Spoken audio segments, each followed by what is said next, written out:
Chapter 1. The Rejection. The full moon hung heavy over the Silvercrest Pack territory, casting silver shadows across the ceremonial grounds. Luna Ashworth stood at the edge of the crowd, her heart hammering against her ribcage as she watched the pack celebrate the Alpha's son's 18th birthday. Daemon Blackwood, her mate. She'd known for 3 months now, ever since her own 18th birthday, when the mate bond had snapped into place with the force of a lightning strike. Every fiber of her being called to him, drawn like a moth to flame. The bond hummed beneath her skin, a constant reminder that somewhere in this world, her other half existed. And he was standing right there, surrounded by admirers, looking like every fantasy she'd never dared to voice. "You're staring again," her best friend Maya whispered, nudging her ribs. "I can't help it," Luna breathed. Tonight was the night. Tonight, Daemon would feel the bond too. Tonight, everything would change. Daemon stood tall among the crowd, his dark hair catching the moonlight, his athletic frame radiating the power that came with being the Alpha's heir. Girls flocked around him, each hoping to catch his attention, but his eyes scanned the crowd as if searching for something. Searching for her. Luna's wolf stirred restlessly inside her. "Mate," it whispered. "Go to mate." As midnight approached, the Alpha called for silence. "My son," Alpha Marcus Blackwood's voice boomed across the clearing. "Tonight, you come of age. Tonight, you may find your destined mate." Daemon's eyes suddenly locked onto Luna's across the distance. The bond flared between them, visible almost, like a golden thread connecting their souls. His eyes widened with recognition, and for a moment, Luna's heart soared. He felt it. He knew.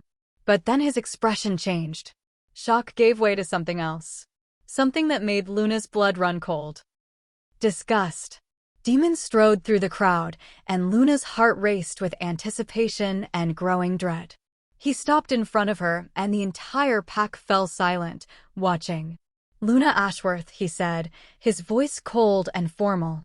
Nothing like the warm tones she'd imagined in her dreams.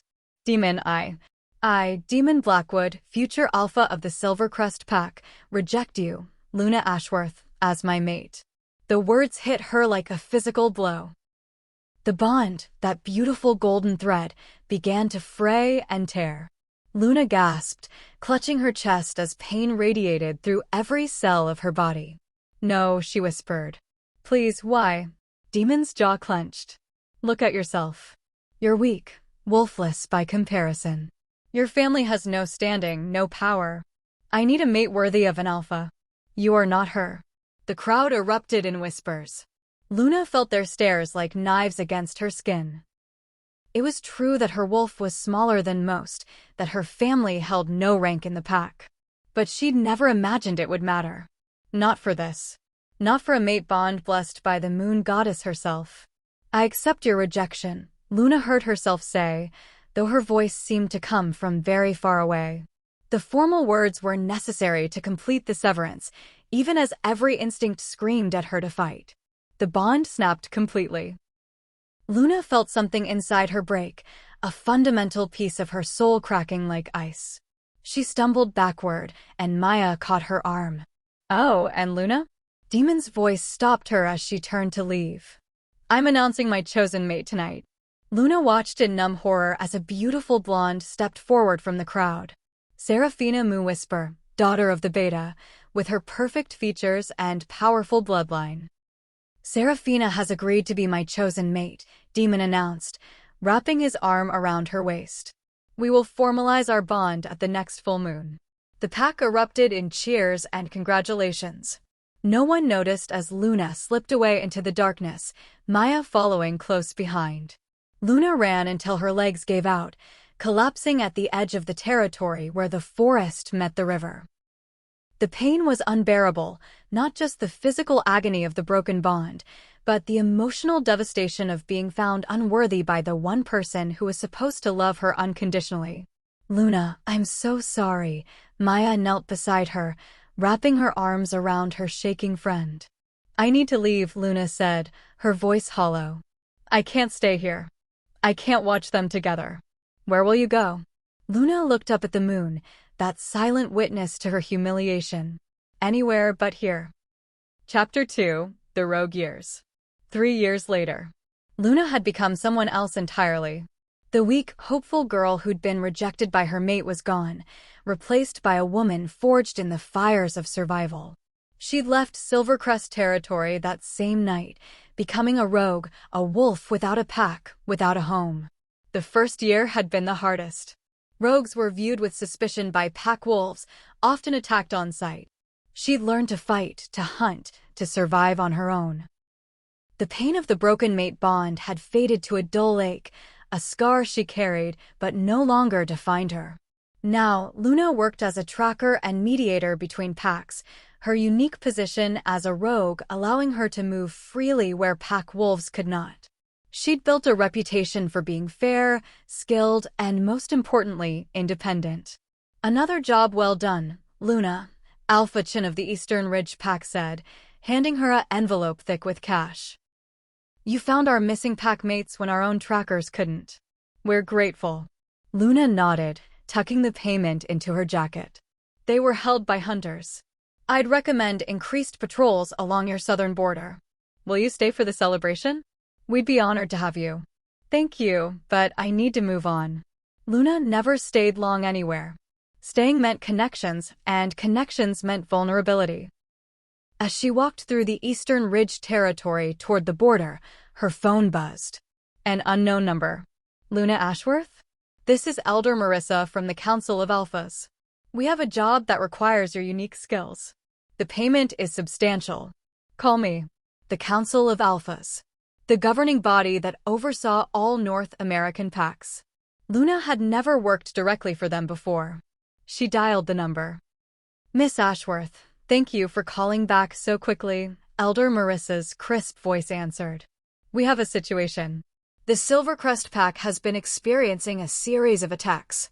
Packmates going missing, strange scents on the territory, and their Alpha is dead. Luna's heart stopped. Alpha Marcus is dead? Yes. Died 2 months ago under suspicious circumstances. His son, Demon, is now Alpha, but the pack is in chaos.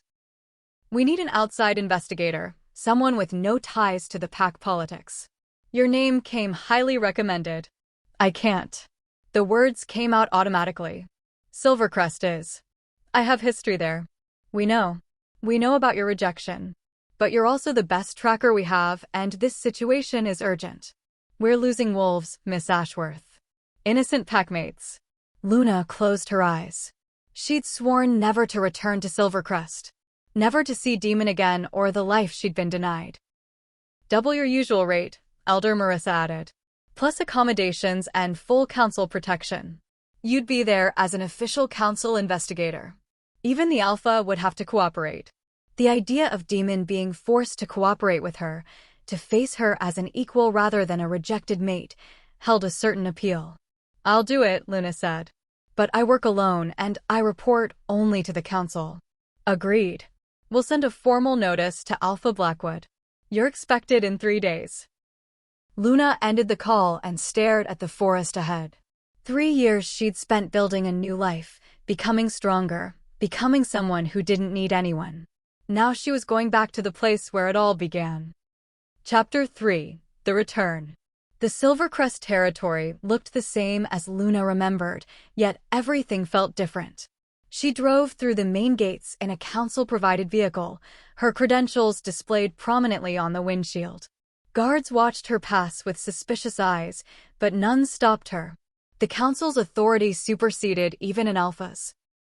The pack house stood at the center of the territory, a massive log structure that served as both Demon's residence and the pack's headquarters. Luna parked and grabbed her investigation kit, steeling herself for what was to come. Well, Luna Ashworth. Never thought I'd see you skulk back here.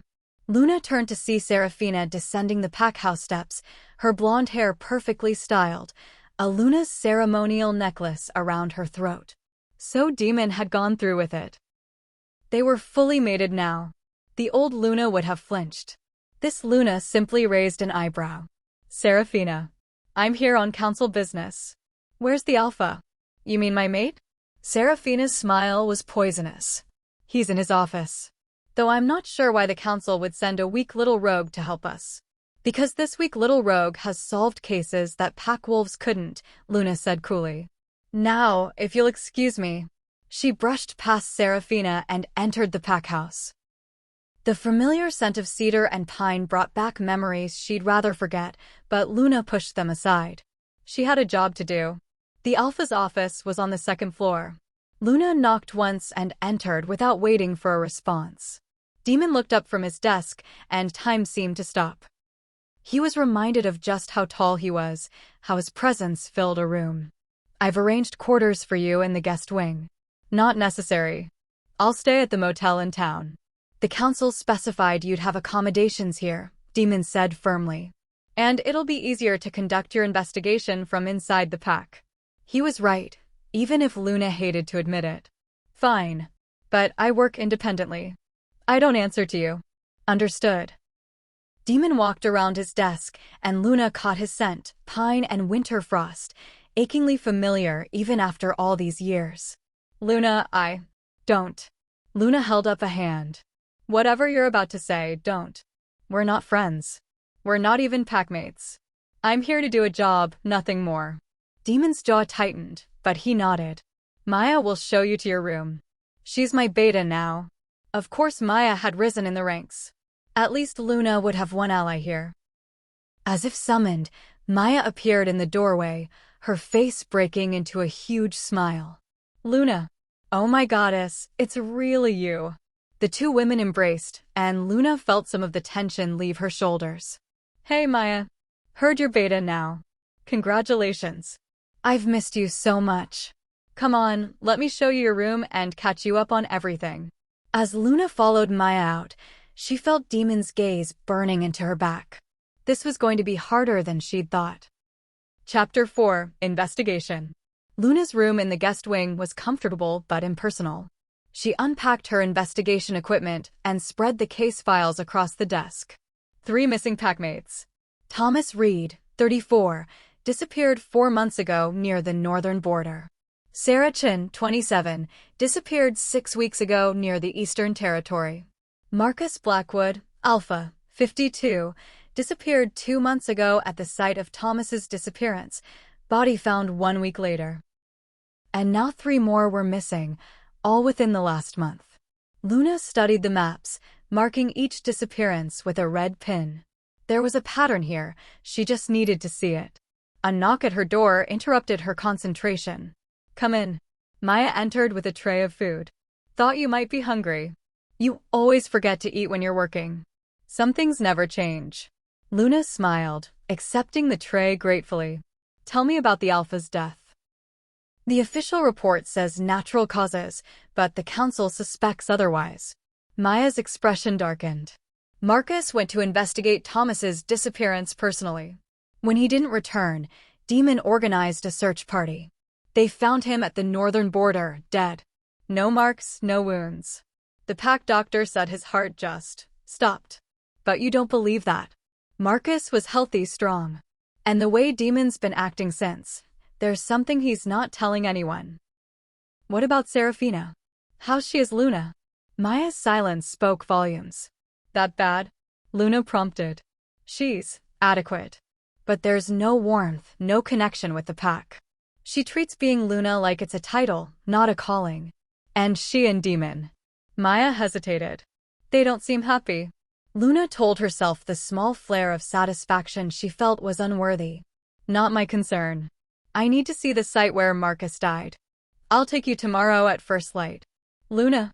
Maya touched her arm. I'm really glad you're here. Not just for the investigation. I've missed my best friend. I've missed you too. After Maya left, Luna returned to the maps. But her mind kept drifting to Demon. The weariness in his eyes, the weight of responsibility on his shoulders. The fact that he'd tried to say something to her before she'd cut him off. She shook her head. Whatever Demon Blackwood wanted to say to her, it was 3 years too late. Chapter 5, The Scent. The northern border was exactly as described in the reports, a dense section of forest where pack territory met neutral lands. Luna knelt at the spot where Marcus's body had been found, her enhanced senses searching for any trace of what had happened. The scent was there, faint after 2 months, but unmistakable. "Luna? What is it?" Maya asked, noting her friend's sudden tension. "There's something. It's not werewolf. Not quite human either." Luna stood, following the scent trail deeper into the woods. "It's familiar, but I can't place it. Should we get back up?" "No. Whoever this is, they're long gone." "But Maya..." Luna turned to her friend. "This same scent, it was at all the disappearance sites, wasn't it?" Yes. How did you know?" "Because I've encountered it before. About a year ago, investigating a case for the Mountain Peak Pack. 3 rogues disappeared. They'd been experimenting with dark magic, trying to enhance their wolves." "Dark magic?" "Luna, that's forbidden." "I know. And whoever's behind these disappearances is using the same techniques. Possibly perfected now." Luna's mind raced. "I need to see your father's medical report. The real one, not the sanitized version given to the pack." They returned to the pack house to find it in chaos. Wolves ran in every direction, and Demon's commanding voice echoed from the main hall. "What's happened?" Luna grabbed a passing warrior. "Another attack. Jennifer Morrison was taken from her home an hour ago. The Alpha is organizing search parties now." Luna didn't hesitate. She pushed into the main hall where Demon was barking orders to his warriors. "Stop," she said, her voice cutting through the commotion. Every head turned toward her. Demon's eyes narrowed. "This isn't your concern, Council Investigator. This is a pack matter." "It's exactly my concern. And if you send wolves out there unprepared, you'll lose more packmates. Maybe permanently." The room fell silent. Demon stepped toward her, his alpha aura pushing against her. Once, it would have made her submit.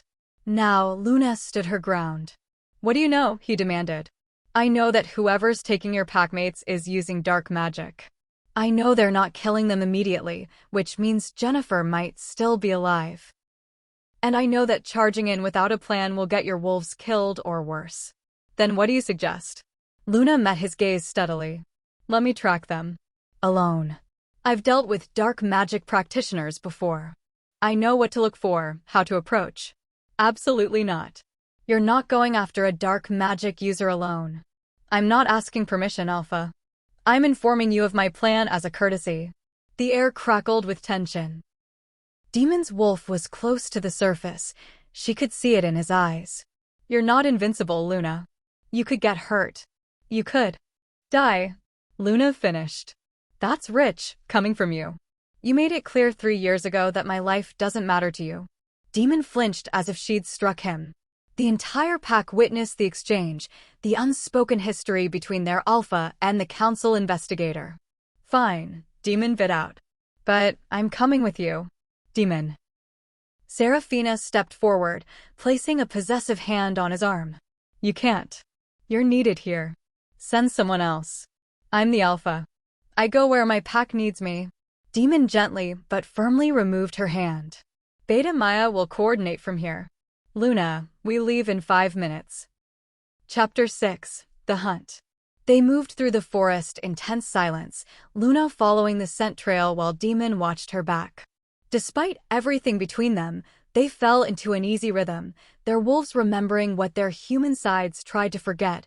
They were meant to work together. "The trail leads to the old silver mine," Luna said after an hour of tracking. "That's significant. Silver has properties that can amplify certain dark magic." "How do you know so much about this?" Demon asked, the first personal question he'd dared. "After I left, I didn't just survive. I learned. I trained. I became strong enough that what happened between us could never happen again." "Luna, save it. We have a job to do." The mine entrance loomed before them, a dark mouth in the hillside. The scent of magic hung heavy in the air, along with something else: fear, pain, and the distinctive scent of Silvercrest wolves. "They're in there," Luna whispered. "All of them. The missing packmates. They're still alive." "How many hostiles?" "I can sense 3, maybe 4. But there's something else. Something powerful." They crept into the mine, Luna's tracking skills guiding them through the darkness. The tunnel opened into a large chamber lit by strange purple flames. And there, held in silver chains that glowed with dark energy, were 6 werewolves, including Jennifer Morrison. But it was the figure tending the flames that made Luna's blood run cold. Well, I wondered when someone would finally track me down. The man turned, and Luna gasped. Dr. Harrison? Demon's voice was shocked. Dr. Harrison had been Silvercrest's pack doctor for 20 years. Surprised, Alpha? The elderly wolf smiled, but there was nothing warm in it. I've been perfecting my craft for decades, and your pack has provided excellent subjects. You killed my father, Demon snarled, his wolf pushing forward. Unnecessary sacrifice. Marcus got too close to discovering my work. But his death served a greater purpose. Harrison gestured to a bubbling cauldron. I'm creating something magnificent, wolves that never age, never weaken, perfect specimens enhanced by magic. By torturing innocent packmates, Luna growled. By elevating them beyond their mundane existence. Though I admit, most subjects don't survive the process. But that's the price of progress. His eyes fixed on Luna. Ah, the rejected mate. You've become quite famous in the rogue circles. Your strength, your resilience. You'd make an excellent test subject. Dark energy crackled from Harrison's hands. Luna and Demon moved as one, attacking from different angles. But Harrison was ready, blasting them both backward with force. Luna hit the wall hard, stars exploding in her vision. She saw Demon struggling to rise, saw Harrison advancing with that horrible smile. And something inside Luna broke free. Power flooded through her veins, white-hot and ancient. Her wolf surged forward, but this was different from any shift she'd experienced before. Light poured from her skin, pushing back the dark magic. Impossible, Harrison breathed. You're a moonblessed. Luna didn't understand what was happening, but she didn't need to. Instinct guided her as she channeled the power, directing it at the silver chains holding the captives. They shattered, freeing the imprisoned wolves. Harrison roared in rage, hurling dark energy at her. Luna met it with her own light, and where they collided, Harrison's magic simply dissolved. Run! Luna shouted to the freed captives. Get to the pack house. Demon was on his feet now, fighting alongside her. Together, they drove Harrison back. The doctor was powerful, but he couldn't stand against both an alpha and whatever Luna had become. With a final blast of light, Luna shattered Harrison's defenses. Demon didn't hesitate, he shifted mid-leap, his massive black wolf tearing into Harrison before the doctor could react. It was over in moments. As Harrison's body hit the ground, the purple flames died. The mine fell silent except for their heavy breathing. Luna, Demon shifted back to human form, his eyes wide. Your eyes, they're glowing silver. Luna looked down at her hands. The light was fading, receding back into wherever it had come from. She felt drained, shaky, but also more whole than she'd ever felt. What just happened? Moonblessed, Demon breathed. It's a legend. Wolves chosen by the moon goddess herself, gifted with her power. I've never seen one before. No one has, not in generations. Luna shook her head, trying to process. We need to make sure the captives get back safely. They're already being escorted by my warriors. I mind-linked them during the fight. Demon stepped closer. Luna, do you understand what this means? You're not weak. You never were. You're one of the most powerful wolves alive. Does it matter? It doesn't change what happened. It changes everything. Luna, Demon reached for her, but she stepped back. Don't. Please. I can't do this right now. The walk back to the pack house was silent, but Luna could feel Demon's gaze on her the entire way. And something else. A pull, faint but growing stronger. The mate bond that had been severed was trying to reform, drawn by the power now flowing through her veins. But Luna wouldn't let it. She'd built walls around her heart for a reason. Chapter 7. Revelations. The pack house celebrated the return of the missing wolves and the end of Harrison's dark magic. But Luna stood apart, watching from the edge as packmates reunited with loved ones. She'd fulfilled her contract. The investigation was complete. She should leave. You're thinking about running again. Luna turned to find Demon standing behind her, 2 drinks in hand. He offered her one, and after a moment's hesitation, she accepted. My job here is done. Is it? Harrison had accomplices. Someone helped him capture these wolves, helped him maintain the operation. That person is still out there. Luna had reached the same conclusion. I'll notify the council. They can send someone else. Or you could stay and finish what you started. Why do you care if I stay or go? Demon was quiet for a long moment. When he spoke, his voice was raw with emotion. Because I was wrong, Luna. 3 years ago, I was a fool. I rejected the greatest gift the moon goddess could have given me because I was too blind to see your true worth. Stop. Luna's voice shook. You don't get to do this. You don't get to decide 3 years later that I'm suddenly good enough. That's not. You broke me. The words burst out of her, years of pain finally finding voice. Do you have any idea what that rejection did to me? I felt the bond tear apart, Demon.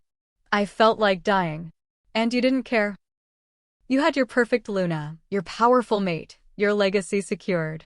Seraphina and I aren't mated, Demon said quietly. Luna froze. What? We never completed the bond. I couldn't go through with it. Every time I tried, every time we got close to the final ceremony, something stopped me. Demon ran a hand through his hair. She wears the Luna's necklace, plays the part, but the bond was never sealed. Because my wolf has only ever recognized one mate. You rejected that mate, Luna whispered. The biggest mistake of my life. One I've regretted every single day since. Regret isn't enough. I know. Luna, I know I don't deserve forgiveness. I know I hurt you in a way that can't be undone. But seeing you again, seeing the incredible wolf you've become. I didn't become this for you. Luna's eyes flashed silver. I became this to survive what you did to me. You don't get to take credit for my strength. You're right. You're absolutely right. Demon set down his drink, his hands trembling slightly. But I'm asking anyway. Give me a chance to prove I'm not the same arrogant boy who threw away his true mate. Let me show you the man I've become. I'm not that hopeful girl anymore, Demon. I don't need a mate. I don't need anyone. Need and want are different things.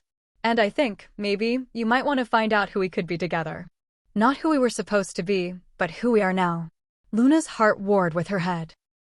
Every logical thought said to run, to protect herself. But that faint pull of the reforming bond whispered different counsel. Before she could respond, Seraphina's voice cut through the air. How touching. The big bad Alpha, begging his reject. They turned to find Seraphina standing with a group of wolves, her face twisted with fury. Seraphina, not now. Demon's Alpha command colored his tone. No, I think now is perfect. Seraphina stepped forward. You've humiliated me for 3 years, Demon. Keeping me at arm's length, refusing to complete our bond, and for what? This rogue. Watch your tone, Demon growled. Or what? You'll reject me like you rejected her. Seraphina laughed bitterly. At least everyone knew where she stood. You've kept me in limbo, using me as your Luna in name only. That was your choice. I never promised you more than I could give. You promised me a place at your side. As my chosen mate, yes. But I never promised you my heart. That was always Demon's eyes found Luna's. That was always someone else's. Seraphina's face contorted with rage. You fool. You absolute fool. You gave up everything for a wolf who wasn't even worthy of you. No, Luna spoke up, her voice steady and strong. He gave up everything because he was too blind to see what was right in front of him. But that's his burden to bear, not mine. Luna set down her drink and walked toward the pack house entrance. I'm leaving in the morning. The council can send someone else to find Harrison's accomplices. Luna, wait, Demon started after her. Let her go. Seraphina grabbed his arm. She's not worth it. She never was. Demon stopped, looking between the two women, one who'd stood by him when he didn't deserve it, one who'd stolen his heart before he'd learned to value it. You're wrong, he said quietly to Seraphina. She's worth everything. And I'm going to spend the rest of my life proving it. He pulled away from Seraphina and followed Luna into the pack house. Chapter 8, The Truth. Luna was packing when Demon knocked on her door. Go away. I need to tell you something. The real reason I rejected you. Despite herself, Luna opened the door. There's no reason that could justify what you did. I know. But you deserve the truth. Demon stepped inside, closing the door behind him. The night of my 18th birthday, my father gave me a choice. Accept the mate the moon goddess chose, or choose a mate that would strengthen the pack's political position. That's not a reason. That's an excuse. I'm not finished. He told me that if I accepted my true mate, if I accepted you, he would strip me of my position as heir. He would banish your family from the pack. He said that a weak mate would make me weak, would make the pack vulnerable. Luna's breath caught. Alpha Marcus said that? I was 18, Luna. I was arrogant and terrified and too much of a coward to stand up to him. So I made the worst decision of my life. I chose power over love. Status over my mate. And I've been paying for it ever since. You could have told me. You could have. What? Asked you to wait while I grew a spine? You deserved better than that. You deserved better than me. Demon's voice cracked. But then my father died, and I found his journals. Luna, he regretted it. Every word he said to me that night, he regretted. He wrote about watching you leave, about seeing what it did to both of us. About wishing he'd been a better father, a better alpha. Why are you telling me this now?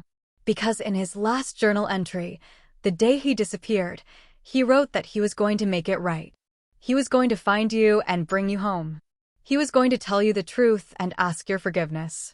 Tears burned in Luna's eyes. He died trying to fix your mistake. No. He died trying to fix his own. And I won't make the same error. I won't wait until it's too late to tell you how sorry I am. How much I regret every single day without you. How seeing you tonight, watching you fight with such courage and strength, reminded me of everything I threw away. Pretty words, demon. But words don't heal rejection wounds. Then let me show you. Stay. Not for me, but for yourself. You have a right to know your heritage, to understand this moon-blessed power. And there's still a threat to the pack, to all packs if Harrison's accomplices continue his work. Luna wanted to refuse. Every self-protective instinct screamed at her to run. But he was right about the moon-blessed power. She needed to understand it, to learn to control it. 1 week, she heard herself say, I'll stay 1 week to investigate Harrison's network and learn what I can about being moon-blessed. But that's all. The relief on Demon's face was palpable. Thank you. As he turned to leave, Luna called out, Demon? What about Seraphina? I'm ending our arrangement. It was never fair to her, keeping her in a relationship I couldn't fully commit to. She deserves someone who can give her everything. Just like you deserved better than what I gave you. After he left, Luna sat on the bed, her emotions in turmoil. Part of her wanted to believe in second chances, in redemption. But the scared, broken girl who'd been rejected still lived inside her, whispering warnings.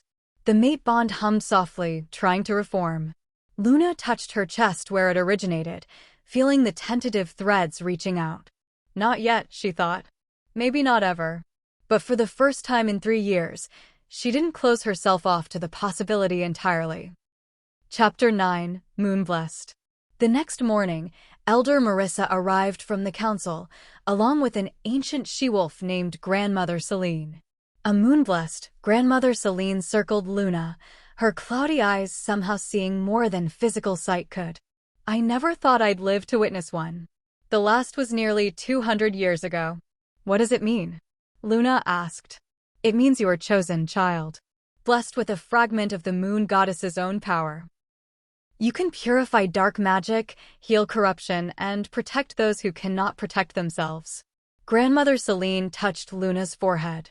But it comes with a price. What price? Moon-blessed wolves rarely find peace. They're called to serve, to fight darkness wherever it appears. Their mates must be strong enough to stand beside them, not behind them. And if they are rejected by their true mate. The old wolf's voice dropped. The power can consume them. Luna felt a chill. But I was rejected. 3 years ago. And yet you still live, still maintain your sanity. Most remarkable. Grandmother Celine smiled. Tell me, child, in those 3 years, did you ever wish darkness upon your mate? Did you ever dream of revenge? No. I just wanted to move on. To be strong enough that it didn't matter. That strength, that nobility of spirit, is why the goddess chose you. The power activated when you truly needed it, when lives were at stake. And now you must learn to wield it properly. For the next several days, Grandmother Selene trained Luna in harnessing her moon-blessed abilities. Luna learned to call the light at will, to sense dark magic from miles away, to shield herself and others from corruption. Demon watched from a distance, respecting Luna's space, but always present if she needed him. The pack watched too, their fear of her gradually transforming into awe and respect. Even Seraphina seemed subdued. Demon had spoken to her privately, ending their arrangement. She'd raged at first, but eventually accepted it with bitter grace. She avoided both Luna and Demon now, spending most of her time with her father, the Beta. On the 5th day of training, Luna made a breakthrough. I can sense them, she told Demon, Grandmother Selene, and Elder Marissa in the Alpha's office. Harrison's accomplices. There are 3 of them, scattered across different territories. And they're planning something big. Can you locate them precisely? Elder Marissa asked. Luna closed her eyes, letting her power spread out like a net. One is in the Western Mountain Pack. One is in the Coastal Ridge Pack. And one is... Her eyes snapped open. One is here. Still in Silvercrest territory. Demon was on his feet instantly. Who? I need to get closer to pinpoint them. But they're powerful, shielded by dark magic. They've been here all along, hiding in plain sight. Beta Jackson, Maya burst into the office, her face pale. I just found evidence. He's been taking pack funds, communicating with someone using a coded system. And she handed Demon a folder. These are transfer records. He's been selling information to hostile packs. Seraphina's father? Demon's face darkened. Where is he? Gone. His office is cleared out. And Demon. Maya's voice dropped. Seraphina is gone too. Luna stood, her power crackling around her. They're running. We need to move now before they reach the others and warn them. I'll mobilize the warriors. Demon started to move. No. They'll expect that. Luna met his eyes. This needs to be surgical. Me, you, and Maya. We track them, we stop them, and we end this network before it can spread Harrison's work to other packs. Elder Marissa nodded. The Council grants you full authority, Luna. Do what must be done. Chapter 10. The Final Hunt. They tracked Jackson and Seraphina to the old highway that ran along the pack's western border. A car was parked at an abandoned rest stop, and Luna could sense the dark magic pulsing from it. They're not alone, she whispered. The other 2 accomplices are here. All 4 of them in one place. Perfect. Demon's eyes glowed with his wolf. We end this tonight. They approached carefully, but Jackson was expecting them. Alpha Blackwood. The Beta stepped out of the shadows, Seraphina at his side. And the little moon-blessed. How convenient. 2 other figures emerged, wolves Luna didn't recognize, but their scent matched what she'd detected. It's over, Jackson. Demon's voice carried his alpha command. Surrender now. Surrender? We're just getting started. Jackson smiled. Harrison was brilliant, but limited. He only wanted to enhance individual wolves. We have bigger plans. Imagine an entire army of magically enhanced warriors, unstoppable, immune to silver, immune to normal pack laws. You're insane, Maya breathed. We're visionaries. And you, Luna, will be our first successful test subject. Harrison's notes on you are fascinating. A moonblast's power, corrupted and controlled, could make us unstoppable. Dark energies swirled around the 4 conspirators. Luna felt her own power rising to meet it. You can't corrupt the moon goddess's light, she said. I've already proven that. We'll see. The battle exploded with sudden violence. Jackson and his accomplices unleashed dark magic that would have overwhelmed normal wolves. But Luna's light blazed forth, shielding Demon and Maya as they fought. Seraphina came at Luna with claws extended, fury in her eyes. This is all your fault. If you'd just stayed away, Demon would have been mine. He was never yours, Luna said, catching Seraphina's wrists. And this? This darkness? This proves you were never worthy of being a Luna. Light poured from Luna into Seraphina. The dark magic that had been enhancing her, Luna could sense it now. Months of exposure to Jackson's experiments burned away. Seraphina collapsed, unconscious but alive. Jackson roared in rage. "You won't purify us all." He was right. Luna could feel her power draining. For corrupted wolves was too many to cleanse at once. But then Demon was there, fighting beside her. And Maya, her beta strength adding to their assault. And something else, through the reforming mate bond, Luna felt Demon's strength flowing into her, his alpha power combining with her moon-blessed light. Together, they were unstoppable. One by one, the accomplices fell. Luna purified what corruption she could, while Demon and Maya subdued them. When the last one collapsed, Luna swayed with exhaustion. Demon caught her before she fell. "I've got you." For the first time in 3 years, Luna let herself lean on someone. Let herself be held. "We did it," she whispered. "You did it. You were magnificent." Luna looked up at him, seeing not the boy who'd rejected her, but the man who'd fought beside her. Who'd let her take the lead, trusting her power and judgment. "Demon, The mate bond flared between them, stronger than ever. Luna gasped as she felt it, not the painful severing of before, but the beautiful, terrible rightness of connection. "I can feel it," Demon's voice was awed. "Luna, I can feel the bond reforming." "I know." Luna's hand found his chest, right over his heart. "But I'm scared. What if you hurt me again? Then I'll spend every day earning back your trust. I'll prove that I'm worthy of this gift. Of you." Demon's forehead touched hers. "I love you, Luna. I think I've loved you since the moment the bond first formed. I was just too much of a coward to admit it. Love isn't enough." "No, but it's a start. And I'm asking for a chance. Not to go back to what we were, but to discover what we could be." Luna felt the walls around her heart trembling. 3 years of armor, built to protect her from ever feeling that kind of pain again. But Grandmother Celine's words echoed in her mind. Their mates must be strong enough to stand beside them, not behind them. Demon had done that tonight. He'd trusted her power, followed her lead, fought as her equal. "One chance," Luna said finally. "But we go slow. You have to earn this, Demon." "Earn me." "I will. I swear to the moon goddess, I will." Their lips met in a kiss that was both familiar and entirely new. The mate bond sang between them, no longer broken but beautifully, perfectly whole. Epilogue, 6 months later.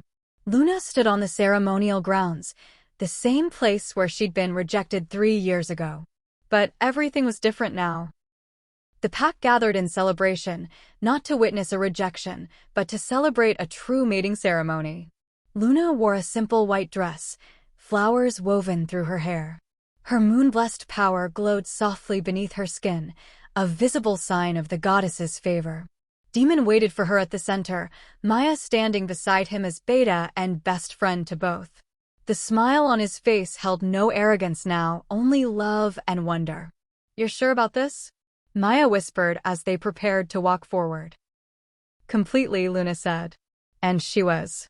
6 months of Demon proving himself, of their slowly rebuilding trust, of discovering who they were together rather than what they'd once been apart. He'd stepped down from Alpha to be her equal rather than her superior. Together, they shared leadership of Silvercrest, a revolutionary concept, but one the pack had embraced.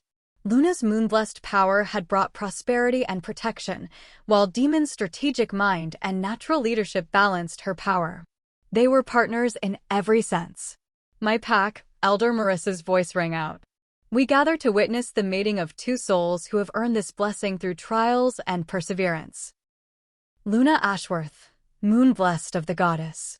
Demon Blackwood, Alpha of Silvercrest. Step forward." As Luna walked toward Demon, she felt no fear, no doubt. Only certainty. This was right. This was real. This was worth every moment of pain and struggle. "I, Demon Blackwood, accept Luna Ashworth as my true mate." Demon's voice was strong and clear. "To stand beside her, to trust her strength, to love her without condition or reservation for all my days." I, Luna Ashworth, accept Demon Blackwood as my true mate, Luna replied. To share my power and my heart, to build a life of equality and trust, to love him for the man he is and the man he continues to become. The mate bond blazed between them, visible to all as a golden thread wound with silver light, alpha power, and moon-blessed gifts intertwined. When they kissed, the pack erupted in cheers and howls. The broken bond, once severed in rejection, was now stronger than ever in acceptance. I love you, Demon whispered against her lips.